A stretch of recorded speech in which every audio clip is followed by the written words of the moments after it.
Good morning student. हम पढ़ रहे हैं क्लास 6 सब्जेक्ट SST। चैप्टर का नाम है न्यू क्वेश्चंस एंड आइडियाज।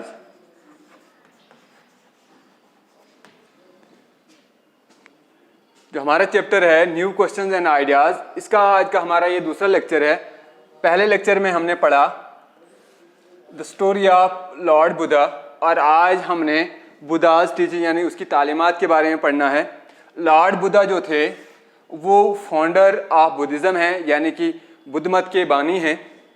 तो पिछले लेक्चर में हमने इसकी ज़िंदगी के बारे में पढ़ा कि वो कहाँ पैदा हुए, वो कैसे बुद्धा बने, ठीक है। उसका असली नाम सिद्धार्थ था, फिर वो बुद्धा कैसे बने, तो ये हमने पिछले लेक्चर में इसका डिस्कस किया। तो आज जो हम पढ़ने वाले हैं वो बुद्धाज टीचिंग यानी उसकी तालीमात के बारे में पढ़ने हैं। तो the Buddha taught the life is full of suffering and happiness unhappiness, यानी कि बुद्धा क्या कहते हैं, बुद्धा ये कहते हैं, उनकी ये तालीम कहती है कि जो हमारी ज़िंदगी जो है ये दुख भरी ज़िंदगी है। हमारी ज़िंदगी जो है वो फुल ऑफ सफरिंग और अनहैप्पीनेस है, ना खुशगवार ज़िंदगी है। और इसमें जो है हमारी ज़िंदगी जो है बहुत दुख भरी ज़िंदगी है। हमारी ज़िंदगी में बहुत सारी तकलीफ़ें होती हैं और इन तकलीफ़ों के इन नाखुशी जो हमारी ज़िंदगी जो नाखुश है, इसके पीछे काफ़ी वजूहात हैं।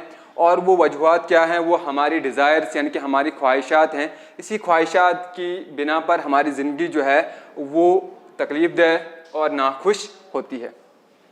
Even if we get what we want we are not satisfied and want even more, यानी कि बुद्धा क्या कहते हैं, बुद्धा कहते हैं कि अगर हम कोई ख्वाहिश करते हैं, अगर वो हमारी एक ख्वाहिश पूरी हो जाती है लेकिन हम उस पर मुतमईन नहीं होते हैं, बल्कि हमारी ख्वाहिश जो है बढ़ जाती है और हमारी दूसरी ख्वाहिश जो है वो खड़ी हो जाती है, स्टैंड हो जाती है, और हम उसको हासिल करने के लिए फिर और जदोजहद करते हैं।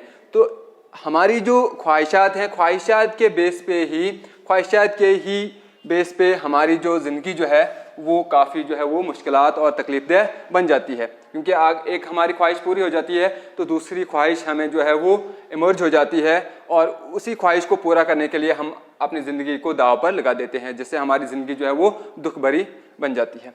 The Buddha describe this as thrust और तन्हा, यानी कि इस डिज़ायर को, इस full of suffering and unhappiness life को बुद्धा ने क्या कहा है कि ये जो है इसको थ्रस्ट कहा है, यानी कि ये प्यास है, ये जुस्तजू है, यानी कि हमारी ख्वाहिशात की जुस्तजू है।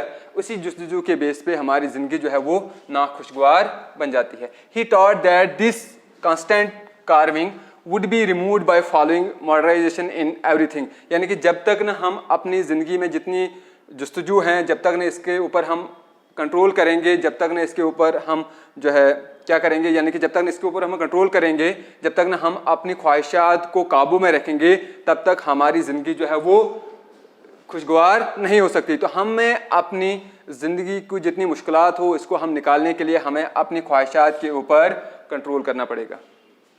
He also taught people to kind and to respect the lives of other, including animals. अब उसकी जो तालीमात थी, उन तालीमात में से ये एक तालीमात भी थी कि हमें क्या कहना है, हमें लोगों को रहमदिल होना चाहिए, न सिर्फ इंसानों की बल्कि हमें जानवरों के ऊपर भी रहम खाना चाहिए। उनको भी हमें ज़िंदगी में कभी मारना और कभी जो है उनको सताना नहीं चाहिए। He believed that the result of our actions called karma, where good or bad, affect us both in this life and the next, यानी कि बुद्धा जो कहते थे कि जो हमारी हरकत हैं, हमारे जो अमल हैं, ये इस अमल की वजह से हमारी जो मौजूदा ज़िंदगी है खाली इसी के ऊपर असर नहीं पड़ता, लेकिन जो आने वाली हमारी ज़िंदगी है उसके ऊपर भी इसके असरात पड़ते हैं। यानी कि जो हमारे अमल हैं इस दुनिया में, जो हम अमल करते हैं, इस अमल की वजह से हमारी इस ज़िंदगी में भी असर पड़ता है और जो आने वाली ज़िंदगी है उसके ऊपर भी इसका असर पड़ता है। तो नेक्स्ट टॉपिक हमारा है द संघा। संघा मीन्स ए ग्रुप, यानी कि उस कम्युनिटी को संघा कहा जाता था जिसमें बुद्धा के जितने फॉलोअर्स होते थे, जितने उसके मानने वाले होते थे, तो उन फॉलोअर्स को, उन मानने वालों के ग्रुप को क्या कहा जाता था, संघा कहा जाता था। Was an association of those people who left their homes, यानी कि वो लोग जो अपने घर छोड़ देते थे और बुद्धा की तालीमात को अपनाते थे, तो उस ग्रुप को क्या कहते हैं? संघा कहते हैं। The rules made for Buddhist Sangha were written down in a book called the Vinaya Pitaka, यानी कि वो रूल्स, वो कानून जो बुद्धिस्ट संघा यानी कि इस ग्रुप के लिए लिखे जाते थे, वो किस बुक में लिखे गए हैं? उसको, उस बुक को क्या कहते थे? विनया पिटका कहते थे। ठीक है। The people who joined this संघा लीड सिंपल लाइव्स, यानी कि वो लोग जो इस संघा यानी कि बुद्धिस्ट के ग्रुप के साथ जो जुड़ते थे और वो क्या करते, उनको सादा जिंदगी गुजारनी होती थी। यानी कि पहले से ही जो है कानून बनाए जाते थे कि जो भी हमारे इस संघा बुद्धिस्ट ग्रुप में जो ज्वाइन करेगा, इसका जो हिस्सा बनेगा, उसको सादा जिंदगी गुजारनी है। They meditate most of the time, यानी कि वो अक्सर औकात ज़्यादातर जो है वो तपस्या में लगाते थे, यानी कि इबादत में ही करते थे। यानी कि वो लोग, वो फॉलोवर्स जो बुद्धा की टीचिंग को, उसकी तालीमात को फॉलो करते थे, वो ज़्यादातर अक्सर औकात में क्या करते थे? तपस्या यानी कि इबादत करते थे। Those people who want to join Sangha need permission for their parents from there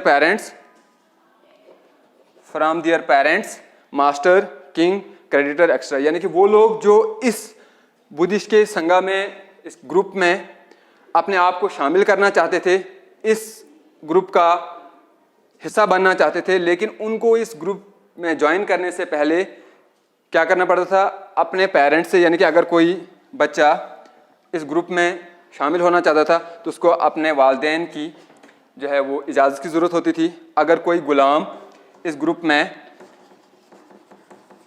शामिल होना चाहता था तो उसको अपने आका से परमिशन लेनी पड़ती थी।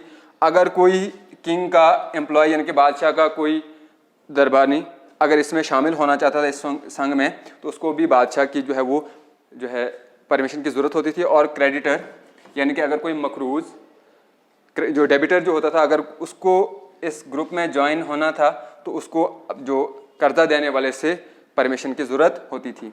तो ये थी बुद्धाज़ की टीचिंग यानी कि तालीमात, और इसका जो ग्रुप जो हमने इसको संघा कहते हैं, इसके बारे में हमने पढ़ा।